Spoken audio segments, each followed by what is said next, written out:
You want to shoot a podcast? A podcast. We're going to shoot a podcast. All right. Like on the internet. We're going to get our thoughts on insurance and things of that nature out on the internet.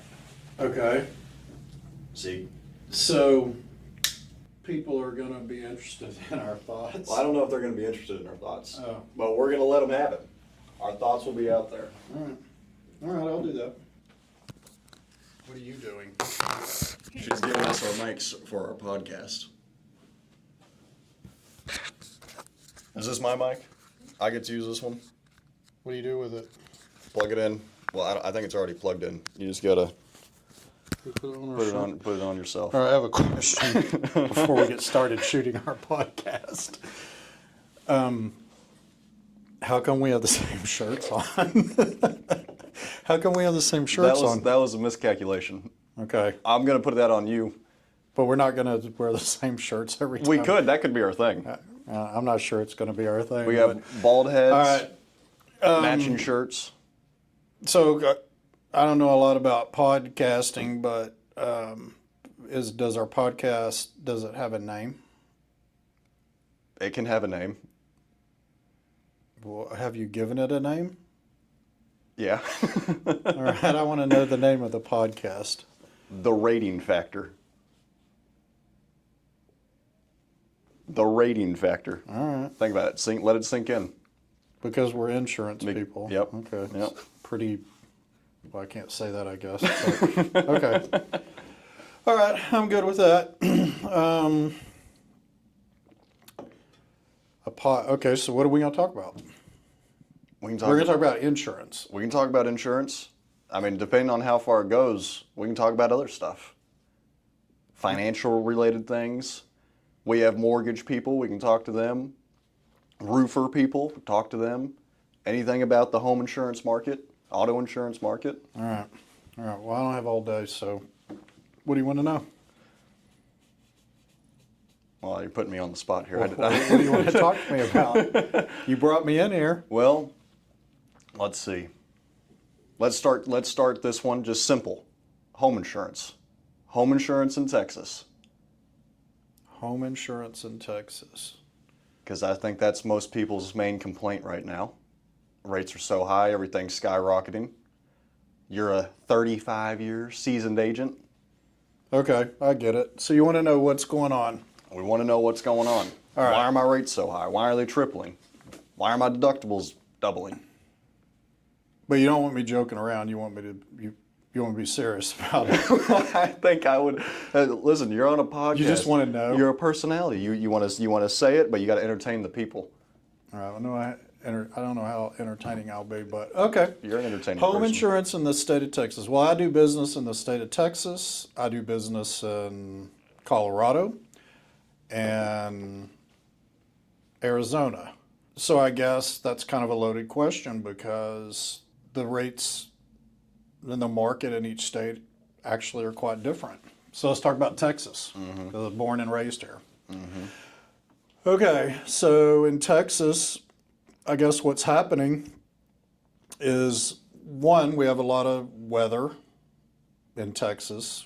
We have hurricanes, we have hail, the tornadoes. But I don't think that's the issue. I think that's some of the issue, but I don't know if it's the issue. Right. I'm going to have trouble doing this with you, aren't I? Why? You just irritate me. You make me laugh. The rates are driven by the losses, which is really basic. And I guess from the consumer standpoint, hey, we don't care, we don't give a rip, I just don't want to pay this, blah, blah, blah. It's all well and good, but you live in the state, and here's the problem. There's a lot of fraud that goes on in the state. There's fraud from what I've seen personally, contractor fraud. There's consumer fraud. There's litigation that comes into play. And then there's bad decision making by the carriers. That happens.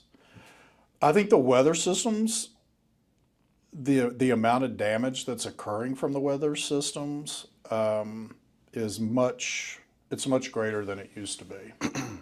Well, I think that's what drives the fraud, Yeah, and then right? Because you don't have a lot of that issue. Like in Arizona, we don't have that issue because we don't no, have because the claims. we can insure $1 million home in Arizona for $1,000. Right, we're not replacing roofs every 5 years Right. at $1,000 deductibles in Arizona. Exactly. Yeah. Yeah. So the same.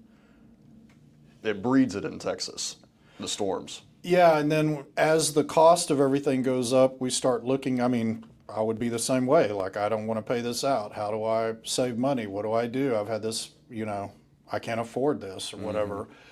But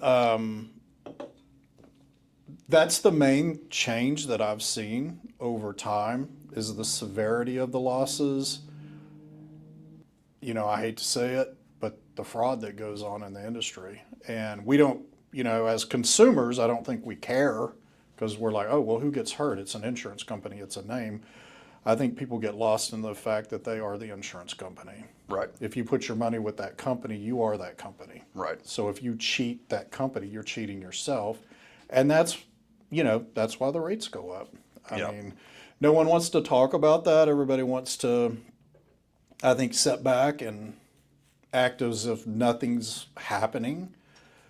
When we have these type of losses, and it's not a big deal if I file a claim and I don't pay my deductible, but you're committing fraud and it's a felony. Yeah, one, it's a felony, and then two, you're ruining it. I mean, that's what is that? A few bad apples ruin it for the rest, right? You're just flipping it right back on everyone else. And that's what's happening from the carrier standpoint. I think there's some questions you should ask as a consumer, an agent, whatever side you're on, to the carriers, such as why, if you know you're going to be in a state where we're going to have this severity, the claims loss, we know that we're going to run into some fraud and some things that aren't pleasant from a carrier standpoint. What I don't understand is why the carriers build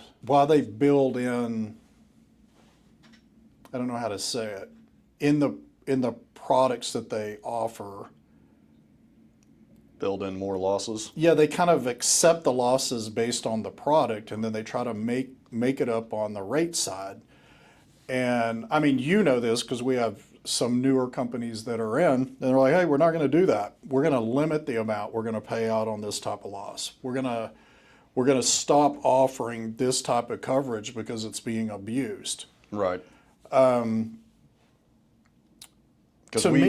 ahead. I mean, we can't control the hail, right? No. The consumers can't control the hail, and the we do a insurance horrible companies job. can't control it. We do a horrible job controlling the fraud.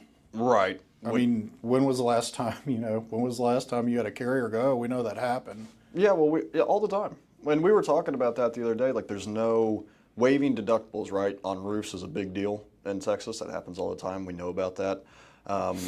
And now we were talking to the insurance companies on ways that they know that the deductible is being paid. Like, how do you know that our client paid this deductible? Was there a check and balance anywhere? And there's not. And there's not. No, there's no way for them to regulate it. And, I guess the consumer, who cares? Why do I care? Well, because your rate doubled. Right. That's why you're calling me. That's why you're on the phone. And, you're in a twit because your rate doubled. And then you say, well, I don't care. Well, that's why we're in this problem. Yeah. And I think the issue... You are propelling that. You care now. Yeah. But that took... How long do you think that took? 5 years? Because I think... Yeah, and I don't think we've... I think we're sort of leveling off, but we're not there yet. Oh, I think it's an avalanche, right? Like you had your little snowball, and it started trickling with this fraud, started trickling with the product issues, and the rates are kind of increasing. I don't want to pay that deductible, so we waived that, and then it just came to this massive snowball or avalanche now, where okay, well my rates have quadrupled probably in the last 5 years. My deductibles are double minimum on wind and hail. What's going on? You're like, oh, well, remember all that stuff you were doing 5 years ago? It's come back around. You just didn't see it at the time. You were happy. You put your new roof on, just an insurance company, not too worried about it. And now here we are. But bringing that back around to what you were saying earlier about the product, it's a product issue, right? Because we can't control when the hail falls. I can't control that. And the insurance companies know that.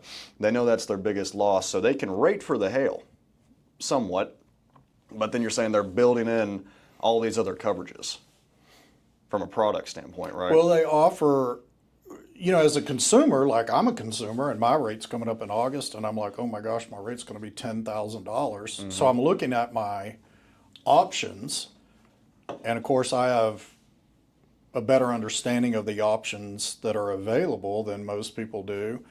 But when I look at it, sometimes I get frustrated because I'm looking at a carrier saying, man, I wish I didn't have to pay for, I don't want that coverage. Could I remove that and Right. save? Yeah, we get that a lot. And the options, no, you can't. Built in. Yeah, so the carrier's rate is really high, and I think some companies, there are companies out there that are starting to understand, hey, we need to, and have several different coverage options available to the consumers, but I don't think it's coming fast enough, and I don't think it's drastic enough. For instance, like on a hail loss on a roof, basically right now the companies are basically saying, hey, it's actual cash value, or if your roof's old, you're out. We're not going to insure your home anyway. Right. Or we'll replace it if it's new enough, if the roof's new enough. But we have very few companies that will say, hey, this is the only amount we'll pay for the roof. Like a stated amount. Yeah, like $10,000 or $20,000, whatever. Right. And I like that option because it protects the carrier, and in a roundabout way, it starts to protect the consumer, because if you can wipe the fraud out by just saying, hey, we're going to pay this amount, this is all we'll pay. Yeah. You agree to it. Long term, the rate will come down. Yeah, and the companies, from a carrier's perspective, they would know at any given time, if we have to replace all these roofs, this is how much we're out. Exactly. And, right now, like we know this. I'm doing this with my house. I'm having a roofer come out to tell me, if I pay cash, what's the cost to replace my roof? Mm-hmm. Versus insurance. Well, yeah, I didn't want to say that, but yeah. Yeah, and then why is there a difference? And then why is there this huge difference? Oh, because we can get more money out of the insurance carrier. Right. And that's what we need to get away from if we don't want to pay the high rates. Right. If we're just going to continue to do this, the rates are going to go up. Yeah. That's exactly what's going to happen. And I think that's where sometimes I get amused with people when I listen to them on the phone and even talk about insurance, because I'm like, they're like, well, the insurance companies are all increasing the rates. It's almost like they're saying they're in cahoots. They've all joined together and said, hey, let's all move the rates really high. They're not doing that. They're moving the rates up because they're losing so much money. But if there's a carrier, right, that can make a lot of money by having a lower rate with a better policy, are they simply going to go, oh, no, we're going to charge what everybody else is? Or are they going to go, hey, well, no, let's charge a lower amount. Right. Consume so we can more business. Yeah. Yeah. Grow. That's the way it works. Right. But right now, when you look at the flaw, which is they're not profitable on property business, so homes, dwelling, landlord, that type of business, they're losing more than 100%. So you pay in $1, they're paying out $1.20. That business model doesn't work. Well, I was thinking about this the other night. Since I've been here, which is about 6 years now, we've had almost 15 insurance companies either go bankrupt or pull out of the state. 15. Yeah, what's scary is when people call you, let me ask you this. You're doing a lot of home and auto sales in this office. When people call you in Texas, what are they saying to you on the phone? What do they want? Oh, a lower price. Yeah. Immediately. And it's not a lower price. I want it cheap. Yeah. There's a difference.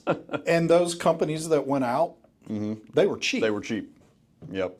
Yeah. They were cheap. We're not gonna name those carriers, but they were cheap. And that my friend, is the little the little thing you're playing with when you call in and you need it cheap, Right. Especially in this state. especially in Texas, because you can get a very inexpensive policy in Texas that has not much coverage. Yeah. And you're not going to know it. But that's probably what would this be, Podcast part 2. okay. Episode 2. The rating factor. Episode 2 to come. All right, there we go. Bang.